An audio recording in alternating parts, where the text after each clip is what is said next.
అందరికీ మరణాత. Praise the Lord. ఈరోజు దేవుని వాక్యము. దేవుడు మనకు శక్తియు ప్రేమయు ఇంద్రియ నిగ్రహమును గల ఆత్మనే ఇచ్చెను, కానీ పిరికితనము గల ఆత్మను ఇవ్వలేదు. 2 తిమోతికి రాసిన పత్రిక 1వ అధ్యాయం 7వ వచనం.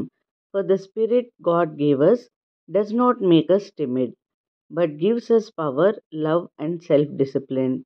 2 తిమోతి chapter 1 verse 7. ఈ రోజుకు గాను కృప కలిగిన దేవుడు మనకు అనుగ్రహించిన వాక్య భాగంను బట్టి ధ్యానించుకుందుము. ప్రభువునందు ప్రియమైన సహోదరి సహోదరులారా, మనల్ని ప్రేమిస్తున్న దేవుడు, మనల్ని ఎన్నుకున్న దేవుడు మనకు తోడై నిత్యము కాచి కాపాడుతున్నారు. మన పరమ తండ్రి మనకు భయపడే నిగ్రహము లేని, ప్రేమ లేని ఆత్మను ఇవ్వలేదు. ఆయన మనల్ని ధైర్యముగా ఉండేలాగునే ఈ లోకంలో మనల్ని ఉంచాడు, కానీ ఈ లోకము నీకు భయం కలిగించే ఆత్మనిస్తుంది. నిన్ను కలవరపరిచే విధమైనటువంటి వార్తలు నీ యొద్దకు తెస్తుంది. నిన్ను బాధపరిచే విధంగానే ప్రవర్తిస్తుంది. నిన్ను పిరికి వ్యక్తిగా, ప్రేమ లేని కఠినమైన కసాయి వ్యక్తిగా మారుస్తుంది. అవునండి, ఎవరినైనా, ఎటువంటి హంతకుడైనా, ఎటువంటి కసాయి వ్యక్తినైనా మనం చూస్తే అతని బ్యాక్గ్రౌండ్ తెలుసుకుంటే ఆ వ్యక్తి మొదటి నుండి అలాగే ఉండేవాడా? పుట్టుకతో క్రూరుడా అంటే కాదు. పుట్టుకతోనే భయస్థుడా అంటే కాదు. అంటే పుట్టుకతోనే దుర్మార్గుడా అంటే ఏ మాత్రము కానే కాదు. ఈ లోకము అనగా మనుషులు, వారి ప్రవర్తన, పరిస్థితుల ప్రభావం, అపవాది యొక్క ప్రణాళికలు ఏవైనా కావచ్చు, ఎవరైనా కావచ్చు, అతని యొక్క మార్పుకు కారణమవుతారు. ఒక రాక్షసుడిలా, ఒక దొంగలా, ఒక వ్యభిచారిలా, ఒక భయస్థుడిలా మారేలా ఈ లోకమే చేస్తుంది. చూడండి, పుట్టిన బిడ్డ ఎదుగుతున్న సమయంలో నిప్పుకు భయపడదు, నీటికి భయపడదు, పెద్ద తుఫాను వస్తుందని చెప్పినా భయపడదు.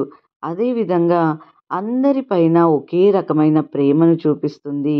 10 మంది చంపిన వ్యక్తిని, నరహంతకుణ్ణి తీసుకుని వచ్చిన ఆ చిన్న బిడ్డ ముందుంచితే ఆ బిడ్డ అతను చూసి చిరునవ్వులు చిందిస్తుంది. కానీ మనలా అతన్ని చూసి భయపడదు, అతన్ని చూసి అసహించుకోదు, అతన్ని చూసి హృదయంలో సనుక్కోదు. ఎందుకు మనం ఇవన్నీ మాట్లాడుకుంటున్నామంటే, దేవుడు మనల్ని ఈ లోకంలోకి పంపేటప్పుడు లేదా పుట్టించేటప్పుడు మనలో భయం పెట్టలేదు, మనలో పిరికితనం పెట్టలేదు, మనలో ద్వేషం పెట్టలేదు, మనలో ఈ లోక ఆశలు పెట్టలేదండి. మరి ఇవన్నీ మనలో ఎక్కడి నుండి మనలోకి వచ్చాయి అంటే, అపవాది అనగా ఈ లోక సంబంధాలు, దేవుణ్ణి తెలియని వారు ఇవన్నీ చిన్ననాటి నుండే మనలో నింపుతూ వచ్చారు. భయపడని వ్యక్తికి భయం అంటే ఏమిటో నేర్పారు. ఎటువంటి చెడు కోరికలు లేని వ్యక్తికి ఈ లోకాశలు అలవర్చారు. ద్వేషము, కోపం అంటే ఏమిటో అర్థం కాని సమయంలో ఎలా ద్వేషించాలి, ఎలా కోపించాలి అనేది కూడా ఈ లోకమే నేర్పించిందండి. ఈ రోజున ఈ మాటలు వింటున్న ప్రియమైన సహోదరి సహోదరులారా, నీలో భయం ఉన్నదా? నీవు పిరికి వ్యక్తిగా ప్రవర్తిస్తున్నావా? నీవు ప్రేమ లేని వ్యక్తిగా ఉన్నావా? దేనిని చూసినా అణచుకోలేక ఇంద్రియ నిగ్రహములు కోల్పోయావా? వాటిని బట్టి ఆలోచిస్తూ కృంగిపోతున్నావేమో. నేనే ఎందుకు ఇలా ఉన్నాను? నేనిప్పుడు ఇలానే ఉండాలా? నాలో ధైర్యం రాదా? నాలో మంచితనం ఉండదా? నేను మంచివానిగా మారలేనా? ప్రేమ కలిగి కుటుంబంతో జీవించలేనా? అందరూ అసహించుకునే స్థితిలో, అందరూ నవ్వుకునే స్థితిలో నేనున్నాను అని దుఃఖిస్తున్నావేమో. ఇక నా జీవితం ఇంతేనా అని నువ్వు అనుకుంటున్నావేమో. నిరుత్సాహముతో ఈరోజు జీవిస్తున్నావేమో. భయపడకు. నీవు వాటిని జయించడానికి, నీవు వాటి నుండి బయటపడడానికి ఒక సొల్యూషన్ ఉంది. అదే సర్వశక్తికి కలిగిన యేసయ్య నామము.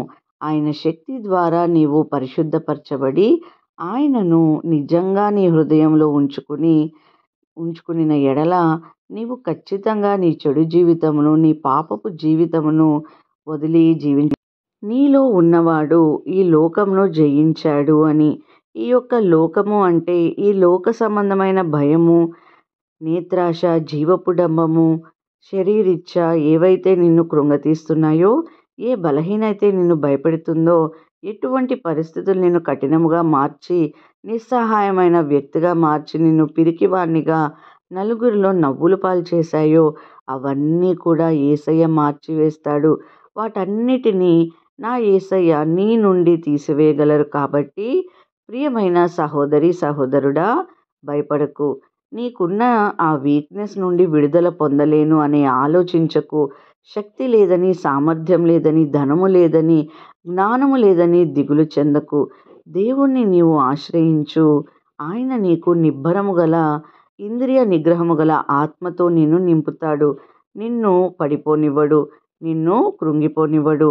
నీవు ప్రతి విషయంలో అన్నిటినీ జయించేలా ముందుకు నడిపిస్తాడు. దేవుడి మాటలను దీవించి మన హృదయములో ఫలింపచేయునుగాక. వాక్య భాగంను బట్టి ప్రార్థించుకుందాము. అందరూ నాతో కలిసి ఏకీభవించగలరు. ప్రార్థన. మహాపరిశుద్ధుడును ప్రేమ కలిగిన మా ప్రియ పరలోకపు తండ్రి, యేసయ్య మీ ఘనమైన మహోన్నతమైన నామమునకు స్తోత్రములు చెల్లించుకుంటున్నాం ప్రభువా. అవును తండ్రి, ఇచ్చిన ఈ గొప్ప వాగ్దానం కొరకు స్తోత్రములు. యేసయ్య, శోధనలు, ప్రతి విధమైన శోధనలు నా ప్రభువా మా జీవితంలో తండ్రి, యేసయ్య రోజు దినదిన నా ప్రభువా, యేసయ్య కష్టపడుచున్న వారు చాలామంది, అనేక మంది ఉన్నారు ప్రభువా. యేసయ్య వారందరికీ మనోనిదానము దయచేయండి తండ్రి. మీ దగ్గర మేము మొరపెట్టుకుంటే ప్రభువా అన్ని దయచేసే దేవుడవు గనుక విశ్వాసముతో ఈ ఉదయకాల సమయంలో ఈ వీడియో వీక్షిస్తున్న ప్రతి ఒక్కరిని కూడా, కుటుంబం అందరినీ కూడా నా ప్రభువా ఆశీర్వదించి వారికి తోడుగా ఉండి మనోనిదానము దయచేయమని యేసు నామములో అడిగి వేడుకొంచున్నాము తండ్రి. ఆమేన్.